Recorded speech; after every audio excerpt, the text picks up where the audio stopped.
Hi student, T20 Hindi channel पर आप सभी का स्वागत है। और आज के इस वीडियो में हम देखने वाले हैं हिंदी लोक भारती कक्षा 10वीं दूसरी इकाई की पहली कविता, जिसका नाम है बरस ही जलद, जो लिखी है गोस्वामी तुलसीदास ने।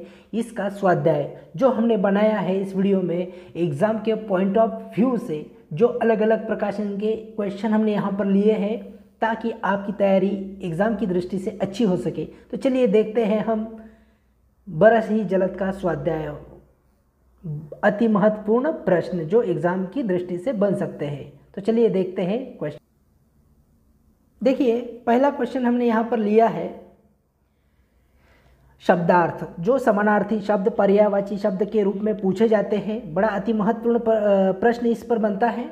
तो देखिए, यह कविता जो है इसमें अवधी भाषा के शब्द का प्रयोग हुआ है, इसीलिए कठिन शब्द है। इसीलिए यह कठिन शब्दों को आपको एक बार दो बार इसे रट लेना बहुत ज़रूरी है। तो देखिए, घोरा मतलब भयंकर, डरपत मतलब डर रहा है, उसे डरपत कहा गया है इस पाठ्यघटक में, इस कविता में। दामिनी का अर्थ होता है बिजली, दमकना मतलब चमकना, खल का अर्थ होता है दुष्ट। एक बार आप इसे पढ़ लीजिए, स्क्रीनशॉट लेकर आप इसे पढ़ सकते हैं। देखिए, थीर का अर्थ होता है स्थिर, नियर आए। यहाँ पर हमने ऐसे क्वेश्चन को लिया है जो एग्जाम की दृष्टि से अति महत्वपूर्ण प्रश्न है। अलग अलग प्रकाशन के यहाँ पर हमने क्वेश्चन उठाए हैं।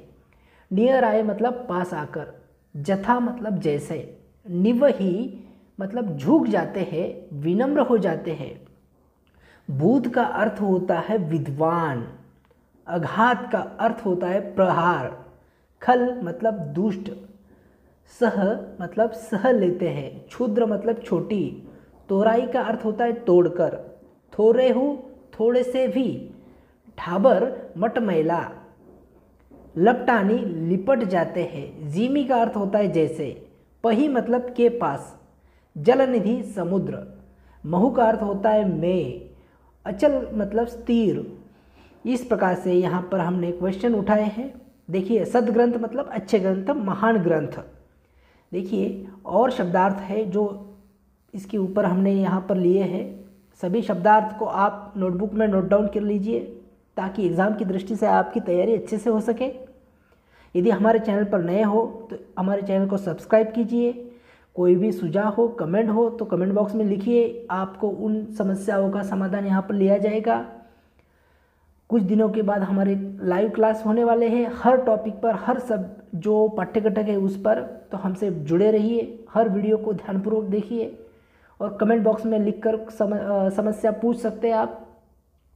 देखिए, दादुर का अर्थ होता है मेंढक, यहाँ पर दादुर का अर्थ होता है मेंढक। धुनी मतलब स्वर। देखिए, मैं इसे झूम करके आपको पढ़ाता हूँ। यहाँ पर देखिए, सुहाई मतलब अच्छी लगती है, जनु मतलब जैसे, बटु मतलब बालक, समुदायी मतलब समुदाय, पल्लव का अर्थ होता है कोपल, भय मतलब हुए। अब बिटप एक नया शब्द है, इसका अर्थ होता है वृक्ष, साधक साधना करने वाला, अर्क मतलब मदार, जवास का अर्थ होता है जवासा, पात मतलब पत्ते, भयऊ मतलब हुए, सुराज मतलब अच्छा राज, उद्यम मतलब कार्य, कतहु मतलब कहीं भी, धूरी का अर्थ होता है धूल, धर्म ही धर्म को, शशि मतलब अन्न, सोह मतलब शोभायमान, निशी मतलब रात्र, निशा जिसे हम कहते हैं, घन मतलब घने, खद्योत का अर्थ होता है जुगनू, जो रात में चमकने वाला कीड़ा होता है, दम्भिन्न मतलब घमंडियों, निरावही मतलब निराना, घास फूस कर छील कर निकालना, बुध मतलब विद्वान बुद्धिमान, माना मतलब सम्मान, मही का अर्थ होता है पृथ्वी, पराही भाग जाता है, चक्रवाक चकवा पक्षी। इस प्रकार से थकी मतलब थक कर, भ्राजा मतलब शोभायमान, मारुत मतलब हवा, याद रखना, बिन सही नष्ट होना, निबिड़ घोर घना, नसाही मतलब नष्ट हो जाना। इस प्रकार के शब्दार्थ हमने यहाँ पर लिए हैं। देखिए, अगली कृति जो हमने लिए है एग्जाम की दृष्टि से अति महत्वपूर्ण कृति है, आकृति पूर्ण कीजिए। आपको कहा गया है आकृति पूर्ण करना है, तो आपको एग्ज़ाम में उसी प्रकार से आकृति बनानी है जैसे आपको यहाँ पर दिखाई गई है। घमंड से घोर गर्जना कर रहे हैं। तो कौन गर्जना कर रहा है, यहाँ पर एक पर आपको यह घन ऐसा शब्द लिखना है और दो में दामिनी, मानक वर्तनी पर बड़ा ध्यान देना है। बादलों के बीच दमक रही कौन, तो दामिनी, बिजली दमक रही है। तो दमक रही है मतलब चमक रही है, तो दामिनी चमक रही है। यहाँ पर दो जो दी है उसके बीच में यह जो कॉलम दिया है इसके बीच में आपको उत्तर लिखना है। इस प्रकार से आपको आकृति पूर्ण करनी है, इसका ध्यान रखना है, तभी आपको अंक मिल जाएंगे। देखिए दूसरी कृति इस प्रकार से है, पद्यांश में आए प्राकृतिक जल स्रोत, एक है नदी, दूसरा है तालाब, याद रखना। तीसरी जो आकृति पूर्ण करने के लिए कहा गया है, अंततः सागर में समा जाती है, कौन समा जाती है, नदी। यहाँ पर शब्द दिया है सरिता, याद रखना, नदी भी हो सकती है, सरिता भी हो सकता है। दूसरा है हरि को पाकर जीव को मिलती है, क्या मिलती है, मुक्ति। मानक वर्तनी पर ध्यान देना, मतलब ह्रस्व दीर्घ पर यहाँ पर ध्यान देना है, तो मुक्ति मिलती है, याद रखना। अगला क्वेश्चन है, आकृति पूर्ण कीजिए। अंततः सागर में समा जाती है सरिता, और दूसरा है हरि को पाकर जीव को मुक्ति मिलती है। ये क्वेश्चन हो गए।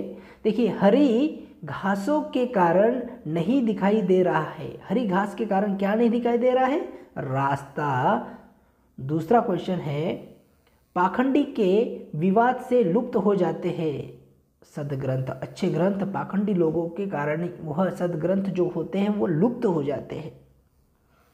अगला क्वेश्चन देखिए, आकलन कृतियाँ, ऐसे प्रश्न तैयार कीजिए जिनके उत्तर निम्नलिखित शब्द हो। देखिए क्वेश्चन बनाना है, उत्तर नहीं लिखना है आपको, क्वेश्चन बनाना है। तो शब्द क्या है, प्रिया। अब प्रिया से क्या क्वेश्चन बन सकता है, देखिए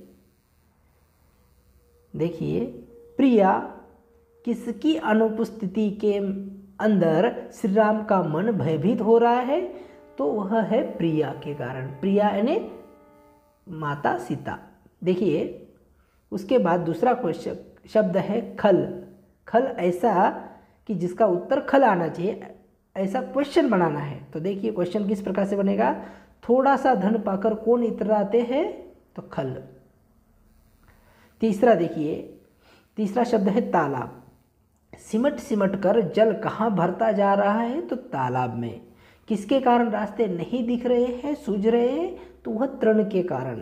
देखिए अगली कृति, जोड़ियाँ मिलाने के लिए कहा गया है, एकदम समूह अ और समूह ब में यह कृतियाँ आपको दी है। तो देखिए इसका उत्तर क्या है, दमकती बिजली।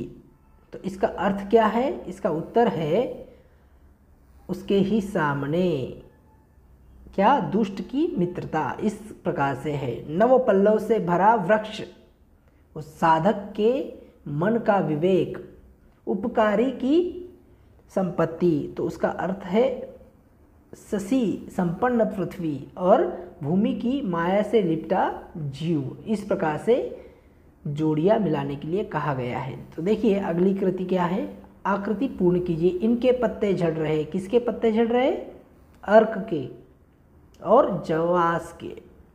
देखिए अगली कृति, संगत का असर, अच्छी संगत का असर और बुरी संगत का असर, मतलब कुसंगति और सुसंगति का असर क्या होता है। तो देखिए कुसंगति के कारण ज्ञान खत्म होता है, तो सुसंगति के कारण ज्ञान प्राप्त होता है।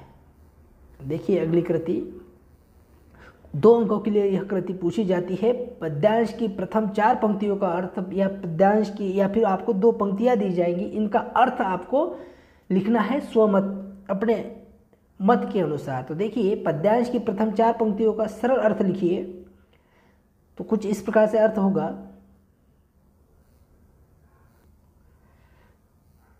गोस्वामी तुलसीदास जी बताते हैं कि वर्षा ऋतु में चारों दिशाओं में हो रही मेंढकों की ध्वनि से, आवाज़ से ऐसी सुहावनी लग रही है जैसे विद्यार्थी समूह में वेदों का पठन कर रहे हैं। यदि आपने यह जो वीडियो है हमारा इस चैनल पर बरस ही जलद, तो इसका जो हमने भावार्थ बताया है वह यदि पढ़ा है या सुना है तो आपको इसका उत्तर अवश्य आएगा। देखिए जैसे विद्यार्थी समूह में वेद का पठन कर रहे हैं, अनेक वृक्षों में नए पत्ते आ गए हैं जिससे वे ऐसे हरे भरे एवं सुशोभित हो गए हैं जैसे साधक का मन विवेक अर्थात ज्ञान प्राप्त होने पर हो जाता है। अर्क और जवास इस तरह बिना पत्ते के हो गए हैं जैसे सुराज्य में दुष्टों का स्थान नहीं होता, जैसे वर्षा के कारण धूल का अस्तित्व नहीं दिखाई पड़ता, जैसे क्रोध साधक का विवेक हर मतलब उसे हरण कर लेता है, क्रोध को हरण कर लेता है साधक, विवेक उसे धर्म से दूर कर देता है। इस प्रकार से 4 पंक्तियों का अर्थ भावार्थ है। देखिए अगली कृति, इनके लिए पद्यांश में प्रयुक्त शब्द। देखिए जो शब्द दिए हैं उनके लिए पद्यांश में कौन कौन से शब्द आए हैं। बादलों के लिए शब्द आया है घन। कौन सा शब्द आया है? घन। पेड़ के लिए शब्द आया है विटप। देखना, याद रखना, पेड़ के लिए कविता में जो शब्द आया उसका नाम है विटप, का अर्थ होता है पेड़। पौधे के लिए शब्द आया है तृण, याद रखना। पत्ते के लिए पल्लव शब्द आया है। ग्रह के लिए जो शब्द का प्रयोग किया है किसके लिए किया है? बुध के लिए। और उपग्रह मतलब भ्राजा। इस प्रकार से शब्द प्रयोग कविता में हुए हैं। अवधि शब्द है ये सभी, याद रखना। तो इस प्रकार से हमने कुछ महत्वपूर्ण प्रश्नों को यहाँ पर लिया इस वीडियो में, ताकि आपकी एग्ज़ाम की जो तैयारी है उसमें आपको पता चले कि किस किस प्रकार से प्रश्न बन सकते हैं। यदि आपका कोई भी डाउट है तो हमें कमेंट बॉक्स में लिखना ना भूलिए। मिलते हैं अगले टॉपिक में, तब तक के लिए धन्यवाद।